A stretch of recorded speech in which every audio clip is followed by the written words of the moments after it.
कोल्हापूर शहरातील रस्त्यांची दुर्दशा झाली आहे। 100 कोटी रुपये खर्चून बनवलेले रस्ते पावसाने उखडले आहेत। शहरातील खड्डेमय रस्ते नव्याने करावेत अशी मागणी करत कॉमन मॅन संघटनेच्या वतीने आज अतिरिक्त आयुक्त कार्यालयात ठिय्या आंदोलन झालं।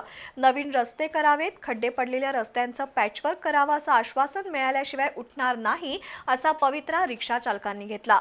अखेर महापालिकेच्या अतिरिक्त आयुक्तांनी येत्या 8 दिवसात रस्ते दुरुस्तीची कार्यवाही केली जाईल अशी ग्वाही दिली।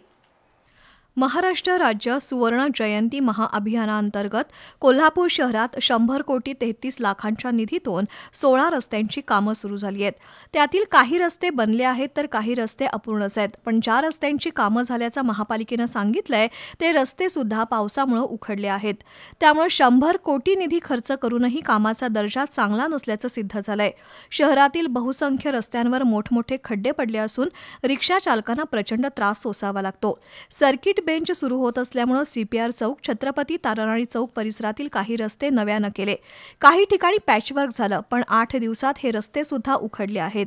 या पार्श्वभूमीवर आज कॉमन मॅन संघटनेच्या वतीने महापालिका अधिकाऱ्यांना जाब विचारण्यात आला। शहरातील सर्व रस्ते दुरुस्त करावेत, पॅचवर्कचं काम दर्जेदार करावं अशी मागणी कॉमन मॅन संघटनेच्या वतीने करण्यात आली आहे। या मागणीसाठी रिक्षा चालकांनी आज महापालिकेचे अतिरिक्त आयुक्त रविकांत अडसूळ यांच्या कार्यालयात ठिय्या मारला। काय म्हटलं, आपलं कार्यक्षमता चांगली आहे, जयंती साहेब आपलं नाव चांगलं आहे, कोल्हापूर महानगरपालिकेला साजेच असं काम करा एवढंच आम्हाला। आता सुद्धा जे पॅचवर्क होते ना, अर्ध्या तासात सुद्धा टिकत, अर्धा तास सुद्धा टिकत नाही। जी खडी वरून हाताळली जाते ना, 2 वाहनं गेली की पूर्ण परत खड्डा पडायला चालू होते। दुसऱ्या दिवशी परत जैशी ती परिस्थिती। पहिल्यांदा ती पॅचवर्क करण्याची पद्धत बदला। तुमची आता आपण कचरा प्रकल्प आहे ना, तिथे महानगरपालिकेची होती, चांगले रस्ते होते त्यावेळेला। अखेर अतिरिक्त आयुक्त रविकांत अडसूळ यांनी येत्या 8 दिवसात रस्त्यांच्या दुरुस्तीची कामं पूर्ण केली जातील अशी ग्वाही दिली। येत्या 8 दिवसात रस्त्यांची कामं पूर्ण झाली नाहीत तर महापालिकेजवळ आणखी तीव्र आंदोलन करण्याचा इशारा रिक्षा चालकांनी दिलाय।